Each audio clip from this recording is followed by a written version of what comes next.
Welcome back. You're watching SA Today with me, Unati Bagyasha. Well, let's continue here now. The National Liquor Traders Council is calling on government not to impose another harsh lockdown, saying it will have a detrimental impact on the industry. This comes amid rumours of a possible lockdown this festive season due to the new Omicron variant and a rise in COVID-19 infections. More than 3,200 cases were recorded in the past 24-hour reporting cycle, with 8 deaths. The majority of new infections, over 2,600, were recorded in Gauteng.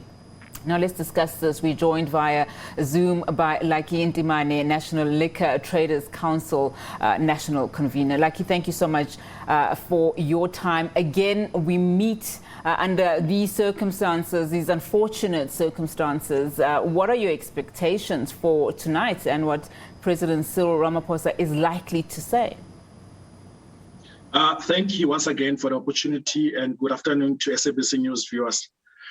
We have every confidence that we will not be banned, and we are saying this because there is no scientific basis or even common sense that will justify another lockdown or another ban on alcohol or even further restrictions. We would like to believe that the president understands fully what this will do to our economy, to the jobs that are dependent on the alcohol industry. And we have about 250,000 jobs, for example, that are dependent on taverns, and about 1 million jobs that are dependent on the alcohol industry and its value chain. And when you put in the hospitality sector, you are looking at over 750,000 jobs. So we would like to believe that the president will take this into consideration, but also understanding that since September till almost 2 weeks ago, we didn't have any rise in the number of COVID-19 cases because the alcohol industry kept its commitment to supporting government in ensuring that we are able to fight COVID-19 together. We had vaccinations drive where we encourage our liquor traders as well as our patrons to vaccinate. We also had tavern compliance programs that ensured that our liquor traders comply with all the relevant COVID-19 protocols. Now, some of your members would probably, disagree, or fellow citizens, I might say. I mean, have you received any reports of people panic buying as we wait for an update from the Coronavirus Command Council and the President more specifically tonight? Because we're already hearing of some reports in some areas, especially here in Gauteng. There might well have been people that are panic buying, and I think the result of that needs to be clear. The president is not able to give certainty to the alcohol industry. He keeps quiet, he doesn't talk to us.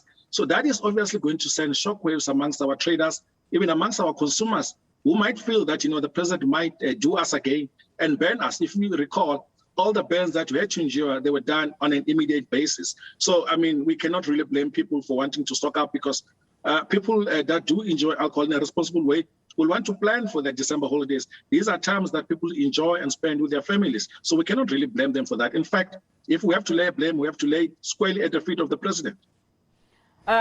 Business Unity South Africa obviously saying tighter lockdowns will not bode well for the economy. The Restaurants Association of South Africa saying it will be economic sabotage. Now, can the industry, your industry, survive another alcohol ban? Certainly will not be able to survive another ban. We are on record as saying that should the president decide to put restrictions or even ban alcohol, it will amount to a premeditated economic sabotage, not just on the alcohol sector, but also on the people of South Africa who are dependent on Christmas to be able to earn a living. So we really do not expect that the president is going to really throw the country under the bus by advancing political considerations ahead of science and common sense.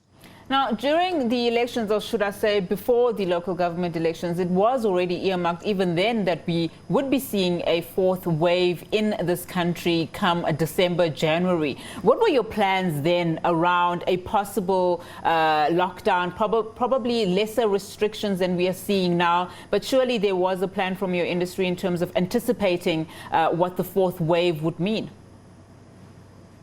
So we knew what we needed to do, and what we needed to do was to get our members to be vaccinated, getting our patrons and consumers to be vaccinated, as well as getting our family members and staff that work in our premises to be vaccinated. We did that, but also we understood that we needed to educate our liquor traders to comply with all the relevant COVID-19 protocols, and we did that. So for our part, we ensured that we do whatever was necessary to make sure that even if we get into the fourth wave, we're able to go through it unscathed, and that the alcohol industry doesn't get punished once again for the rising number of COVID-19 cases. As we'll have seen in the past 4 months that, we had a minimal number of COVID-19 cases, even though alcohol was fully available in the country. So we cannot even try to link alcohol with the rising number of cases that we are seeing now in the country. Lucky, you said something very concerning earlier, saying that, you're still not at the level of collaborating and having discussions, open discussions with government, especially at presidency level, just about your industry. And I recall, a few months back saying that you will wait for, the pandemic to probably subside before you start engaging with government in terms of crisis points, as we're seeing now. And I mean, it's no one's guess that COVID-19 will probably be with us for a couple of more years to come. What are your long-term plans as it relates to having these discussions with government, particularly where it affects your industry economically? Our doors remain open for the president to return our calls, return our emails. The president and his cabinet have avoided us since the advent of lockdowns in the country last year, March. We wonder why they keep ignoring us. We do not know why, but we'd like to appreciate, given this opportunity, the support that we've been getting at the provincial level from the Premier of the Eastern Cape, Oscar Mabuyane, as well as the Premier of the Western Cape, Mr. Alan Wind, as well as the Premier of Gauteng, David Makura, who have really given us support and they understand our plight. We think that in them we have leaders that really care, not just about the country, but also the plight of informal traders in the country. But government, as it stands, doesn't want to talk to us. And we have a minister responsible for the alcohol industry in Ibrahim Patel. He's nowhere to be seen. The only thing that he does day in, day out is cut ribbons, celebrating stuff, but he really doesn't want to come to the party to supporting the alcohol industry. And we want to urge him to really consider his arrogance and come to the party and support the sector that has not received a single cent from government. We cannot afford to have a missing minister in an economy that really needs this intervention. Very concerning indeed. I'd like us to now turn our focus on something also just as serious, if not more, of course, certainly more worrying. We are currently celebrating, or should I say commemorating, 16 days of activism. What active role are you playing as a sector in educating people about gender-based violence at this time?